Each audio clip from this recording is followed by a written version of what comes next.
을 그대로 다 잃어버리게 돼요.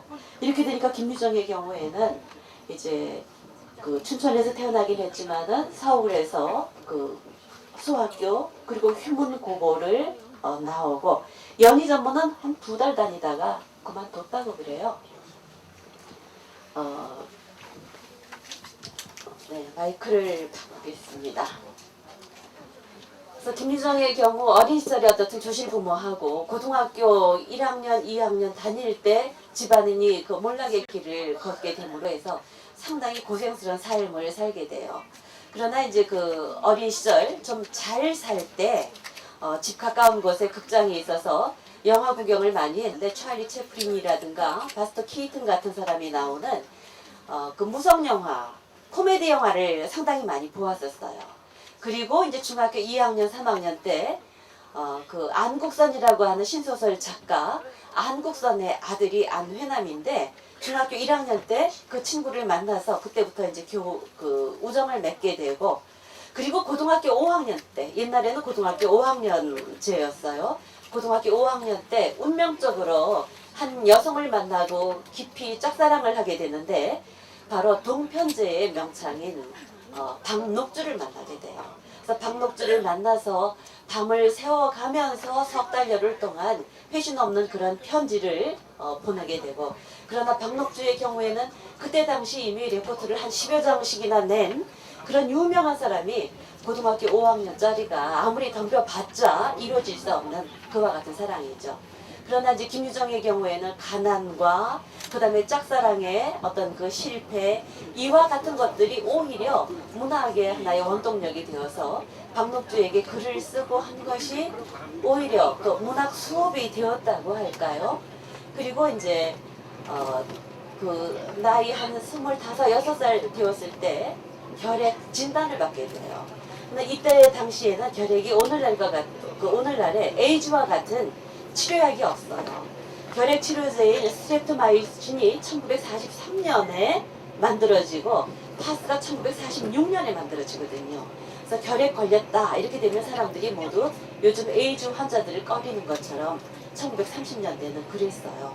그와 같은 상황 속에서 이제 연희점을 한 2달 다니다가 춘천에 내려와서 그 금병의숙이라고 하는 간이 학교를 만들고 거기에서 이른바 그 가난한 사람들을 위해서 가난한 사람들 그 아이들을 데려다가 가르치게 돼요. 금병학교를 세우고 그러다가 이제 친구인 안회남이 1931년에 신춘문예에 그 당선이 되면서 안회남이 자기의 가장 친한 친구인 김유정을 격려해요. 글을 쓰도록. 이렇게 되니까 김유정이 춘천에 와서 실질적으로 있었던 것은 한 1년 반인데 1년 반 동안 직접 자기 눈으로 지켜보았었던 춘천 시의 마을에 사람들이 어떻게 살아가고 있는가 그들을 주인공으로 해서 작품들을 써요. 그래서 이 작품이 1933년에 잡지를 통해서 발표되고 1935년에는 소낙비라고 하는 작품이 신춘문예에 조선일보 신춘문예에 1등으로 그리고 노다지라고 하는 작품이 같은 1935년에 조선중앙일보에 발표가 되어져요. 그러니까 1935년에 중앙일간지를 통해서 이렇게 그 두 곳의 신문을 통해서 신춘문예 작가가 된 바로 이 행복한 시절 그해 5월에 의사를 통해서 당신은 이해 가을을 넘기지 못하리라 하는 진단을 받게 돼요. 그럼에도 불구하고 그 문학작품에 매달려서 그야말로 주옥 같은 작품들을 쓰게 되죠. 그래서 1935, 36, 37, 36년 7월까지는 작품들을 쓰게 되고 그리고 이제 36년 7월부터는 완전히 그 들어넣어서 앓게 되죠. 그래서 김유정의 그 생애를 보았을 때 그 안회남을 만났다는 거, 좋은 친구를 만났다는 거, 그리고 짝사랑으로 끝났지만은 박녹주와 같은 사람을 만났다는 거. 박녹주가 판소리, 또 우리들의 육자배기, 민요 이런 것들을 쭉 불렀기 때문에 김유정이 바로 그 판소리를 듣고 또 그 우리들의 민요를 듣고 하다 보니까 김유정 작품 속에 우리들의 그 민요 쪽 가락이 들어가고 판소리적인 가락이 들어가고 그랬었어요. 그래서 김유정은 1937년 29살 나이로 이 세상을 떠나기는 했지만 그를 사랑하는 사람들, 바로 여러분들, 김유정을 찾아가는 그런 여러분들이 계시기 때문에 김유정은 죽었어도 사실은 죽지 않은 거죠. 김유정의 작품이 이 땅에서 읽히고 있는 한 김유정의 생물학적인 삶은 끝났지만은 문학인으로서의 삶은 계속 될 겁니다. 그래서 오늘 여러분 만나서 너무 고맙고 즐거운 김에 어떻게 말씀드리다 보니까 말씀이 좀 길어졌는데요. 김유정의 대표작 그러면은 중고등학교 책에 봄봄, 동백꽃 이와 같은 작품들이 수록이 되죠. 춘천에서는 김유정 문학제를 4월달에 할 때 정순이를 찾습니다 라고 하는 테마로 그 김유정 작품 속에 정순이가 두 번 나오죠. 하나는 동백꽃에서, 하나는 봄봄에서. 그래서 그 제2회 정순이를 찾습니다에서 정순이 지금 여기 와 있습니다. 이 정순이를 통해서 봄봄의 그 줄거리를 한 5분 정도 들어보시도록 하고요. 그 다음에는 그 봄봄을 마임으로 만들었어요. 마임 구경까지도 하시겠습니다. 예, 안녕하세요. 예, 지금 김유정 문학제가 올해로 6회인데요. 예, 저는 제4회 김유정 문학제 때 제2대 봄봄 점순이로 뽑혔던 김지현입니다. 예, 지금 고등학생 분들도 많이 계신 것 같은데 아마 교과서에서 봄봄 작품을 읽으셨을 거예요. 네, 예, 줄거리를 간단하게 말씀드리겠습니다. 혹시 점순이 나이가 몇 살인지 아시는 분 있으세요? 네, 18살이죠. 그러면 주인공 나의 나이는 몇 살일까요?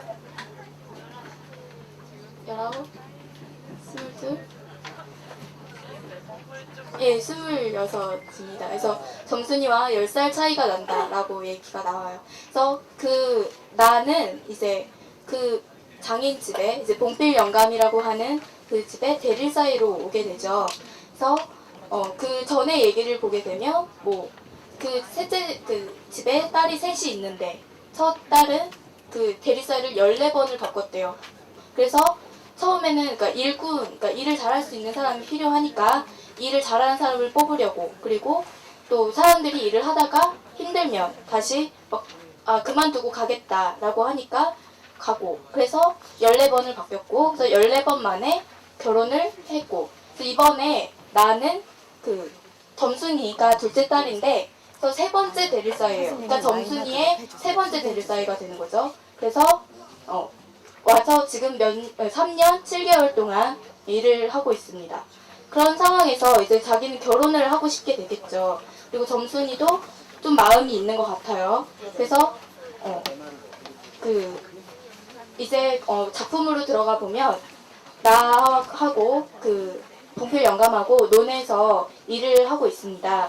일을 하고 있다가 나가 갑자기 배가 아픈 거예요. 그래서 논 밖으로 나와서 이렇게 주저앉아서 있는데 봉필 영감이 그 모습을 보고 달려옵니다. 그래서 여기 앉아서 뭐 하는 거냐고. 그래서 지금 배가 아프다고. 그래서 봉필 영감은 화가 나서 나를 일으켜서 뺨을 쳐서 때려요. 그래서 뺨을 때리니까 나는 기분이 나쁘겠죠. 그래서 그 봉필 영감을 구장님 댁에 가자고 막 얘기를 합니다. 그래서 구장님 댁에 가서 나하고 이제 봉필 영감하고 얘기를 하게 되는데 구장님은 이제 화해를 시켜주려고 하는데 나는 계속 결혼을 시켜달라고 하고, 그 봉필 영감은 점순이가 더 커야 되지 않겠느냐라고 얘기를 해요. 그래서 얼마나 더 커야 되는지 모르잖아요. 그래서 나는 그 자라기까지 기다릴 수가 없으니까 이제 빨리 성례를 시켜달라고 얘기를 하죠. 그러다가 구장님이 와서 이제 그만하라는 식으로 팔꿈치로 나의 갈비뼈 있는 부분을 푹 칩니다. 아프죠. 그래서 나도 팔을 쫓는 척 하면서 구장님을 이렇게 확 밀어요. 그래서 봉필 영감을 밀죠. 그래서 구장님이 구장님 앞에서 봉필 영감이 그런 행동을 하게 되면 기분이 나쁘게 되죠. 그래서 구장님이랑 같이 구장님이 이제 구장님한테 축하주다 얘기를 하고 갑니다. 그래서 구장님이 와서 나를 달래요. 그래서 나를 달래는데 일을 하다가 도망을 가면 붙잡혀 가게 된다, 징역을 가게 된다. 그러니까 나가 그게 또 겁이 나는 거예요. 겁이 나고 그리고 그 봉필 영감이 나한테 하는 얘기가 올 가을에는 결혼을 꼭 시켜준다고 하더라 해서 다시 돌아와서 일을 합니다. 그러고 나서 그날 밤에 뭉태라는 친구가 있어요. 그래서 친구한테 가서 이제 놀러를 갔는데 그 뭉태가 또 나한테 그걸 가만히 있었냐, 가서 뭐 논바닥에다 쳐박아야지 거기 그러고 있었냐 얘기를 하니까 나는 또 장인 영감이 또 장인님이시니까 그렇게까지는 못하고 그냥 이해를 하고 그 점순이가 쓸 때까지 기다려야지라고 생각을 해요. 근데 점순이가 그 전전에 나 혼자 일을 하고 있는데 와서 한번 얘기를 합니다. 그래서 요즘 왜 아버지한테 성례를 해달라고 말을 안 하냐는 식으로 얘기를 해요. 그래서 나는 그 생각을 계속 하고 있었어요. 솔직히 거의 이제 4년째가 되는데 결혼도 못하고 그래서 뭐 이제 여기서 있을 이유가 없을 것 같고 막 그러니까 근데 점순이도 그렇게 얘기를 하고 해서 결혼을 해야겠다라고 생각을 하게 되는 거죠. 그러다가 이제 그날 밤에 뭉태랑 얘기를 하고 나서 그 다음 이제 자기 혼자 장인님은 나랑 결혼시켜 주실 거다라고 생각을 하게 됩니다. 그렇게 생각을 하고 그냥 참아요. 참고 이제 그 다음날 아침이 되는데 그 다음날 아침에 이제 점순이가 밥상을 들고 와요. 아침밥을 들어와서 아침밥을 주면서 부장님 댁 가서 어떻게 그냥 있다 오냐고 말을 해요. 그랬더니 나는 또 점순이가 자기한테 그런 말을 하니까 왜 그러느냐, 그럼 어떻게 해야 되느냐 라고 했더니 점순이가 수염이라도 낚아채 했어야지 라고 말을 합니다. 그 수염, 그래서 나는 점순이가 자기를 이렇게 거기 표현에는 병신이라 여기는 게 너무 싫다고 생각을 해서 그러면 본때를 보여주겠다 라고 그 장인이 보고 나오죠. 장인이 나와서 지금 여기서 뭐 하는 거냐고, 일 안 나가고 뭐 하는 거냐고 그랬더니 나는 그냥 처음에는 와서 이렇게 지팡이 같은 걸로 이렇게 배를 뚝뚝 치는 거예요. 옆구리를 치고. 그래서 나는 그게 좀 기분이 나빠도 그냥 가만히 있었는데 보니까 점순이가 몰래 그 장면을 보고 있는 거예요. 그래서 점순이가 그걸 보고 있으니까 아까 뭐라고 했었죠? 수염을 낚아채라고 했었죠. 그래서 그게 생각이 나서 확 일어나서 장인의 수염을 확 낚아챕니다. 그래서 장인이 이렇게 엎어지니까 또 이렇게 막 밀어요. 밀어서 한 4-5번 이제 장인이 넘어졌다 기어오르고 막 넘어졌다 기어오르고 이러다가 장인이 너무 화가 나니까 이제 기어오면서 그 나의 바지가랑이 사이를 이렇게 확 낚아챕니다.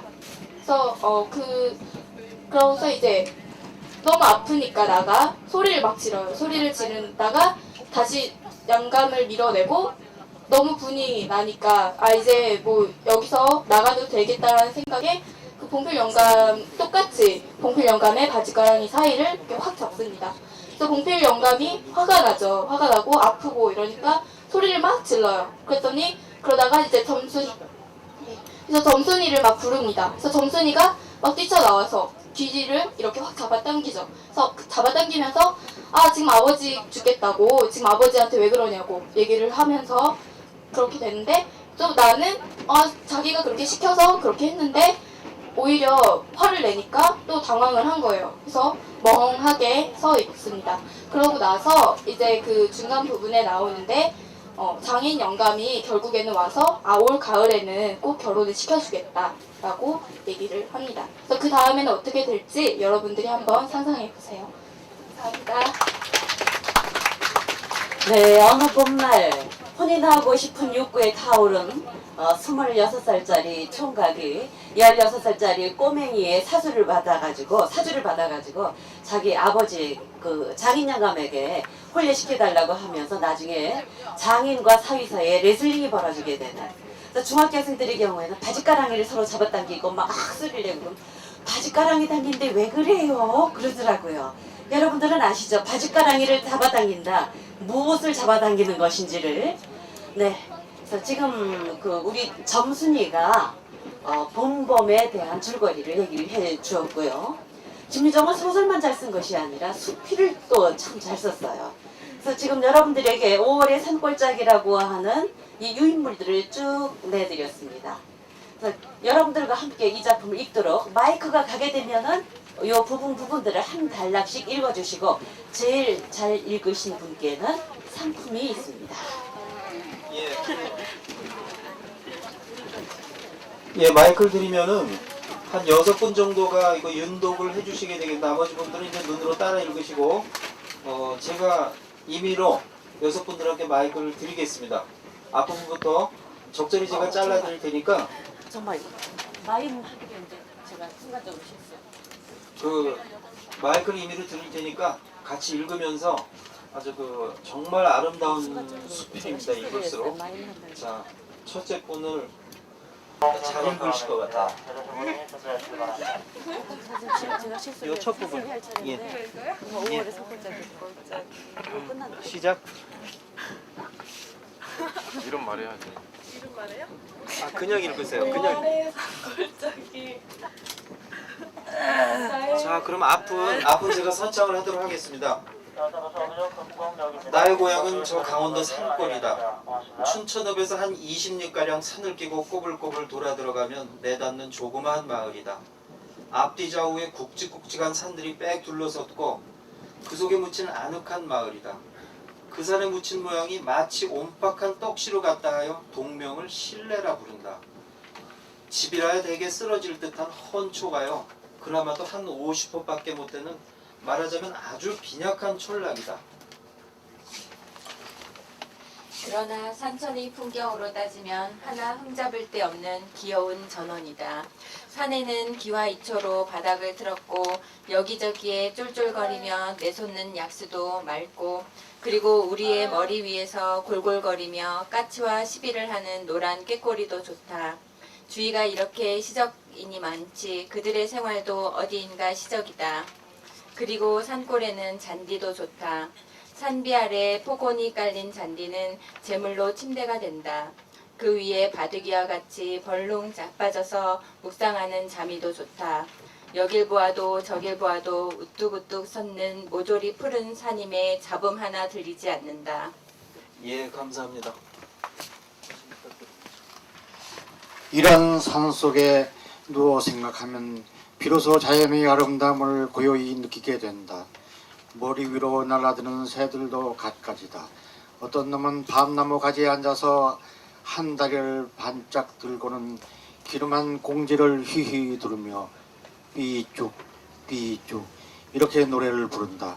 그러면 이번에는 하얀 새가 뺑 하고 나와 앉아서는 고개를 까닥 하다가 도로 뺑 하고 달아난다.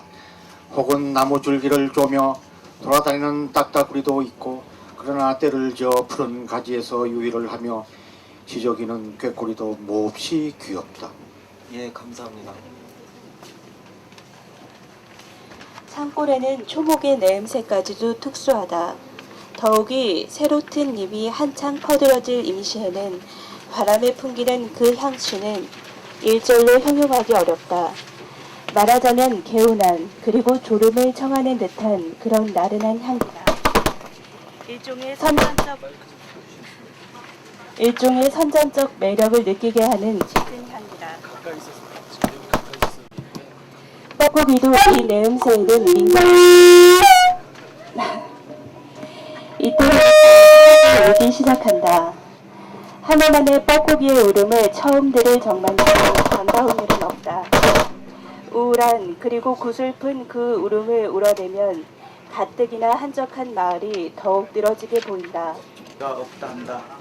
그러나 산골에는 소모는 소래가 따로 있어 돈바띠에 소를 부릴 적이면 의뢰이 그 노래를 부른다. 소들도 세련이 되어 주인이 부르는 그 노래를 잘 이해하고 있다. 그래서 노래대로 좌우로 방향을 변하기도 하고 또는 보조의 속도를 느리고 줄이고 이렇게 순종한다. 먼 발치에서 소를 몰며 저랑이 부르는 그 노래도 좋다.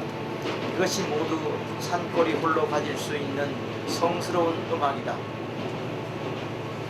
다음 단. 산골의 음악으로 치면 물소리도 빼지는 못하리라. 쫄쫄 내솟는 샘물소리도 좋고 또는 졸랑졸랑 흘러내리는 시내도 좋다. 그러나 세차게 콸콸 쏠려 나리는 큰 내를 대하면 정신이 번쩍 난다. 예, 감사합니다. 샘물 소리도 좋고 또는 촐랑촐랑 흘러내리는 신호도 좋다. 그러나 세차게 콸콸 쏠려나리는 큰 내를 대하면 정신이 번쩍 난다. 산 한 중턱에 번듯이 누워 마을의 이런 생활을 내려다보면 마치 그림을 보는 듯하다. 물론 이지없는 무식한 생활이다마는 좀 더 유심히 관찰한다면 이지없는 생활이 아니고는 맛볼 수 없을 만한 그런 순결한 정서를 느끼게 된다. 한 4년이나 되었다. 그동안 얼마나 산천이 변했는지 모르겠다. 그러나 금쟁이 화를 아직 입지 않는 곳임에 상전벽해의 변은 없으리라. 내내 건재하기 바란다. 네, 감사합니다. 그래서 아까 그 본범에 대한 줄거리 얘기했었죠. 본범은 실화입니다. 그 실존 인물의 이야기고 그 본범을 가지고 이번에는 마인리스트 이 선생님께서 여러분들에게 본범의 내용을 보여드리겠습니다. 저기 상품을 드리겠는데요. 6분 읽으셨죠? 어느 분에게 드리는 것이 가장 좋을까요? 예, 저기 여기 승관님께서 지적해 주셨는데 이 어르신이 너무 잘 읽으셔서 아까 중간에 혹시 전에 관련된 쪽에 종사하지 않으셨나고 여쭤보고 싶을 정도였습니다. 성함이 조문규입니다. 예, 너무 잘 읽으셨죠? 예, 책 한 권 드리겠습니다. 예, 감사합니다. 아유, 감사합니다. 예, 다음 한 분은 누구가 받으시는 게 맞겠습니까? 예? 누가 더 받으시는 게 맞으실 것 같습니까? 제가 보기에는 마이크 상태가 대단히 안 좋았는데도 목소리가 좋으셨던 이분께 드리는 게 맞는 것 같습니다. 성함이 식곤은 성함이 아니구나. 박나헌 씨가 되겠습니다. 예, 전 식곤이 성함인 줄 알았어요. 네. 예, 그럼 마이미스터 강경대로 상당히 길게 작품을 해오셨는데 시간상 약 6분 정도로 줄여서 마임을 다시 한번 작품을 보여주시겠습니다. 강 선생님을 소개드리겠습니다.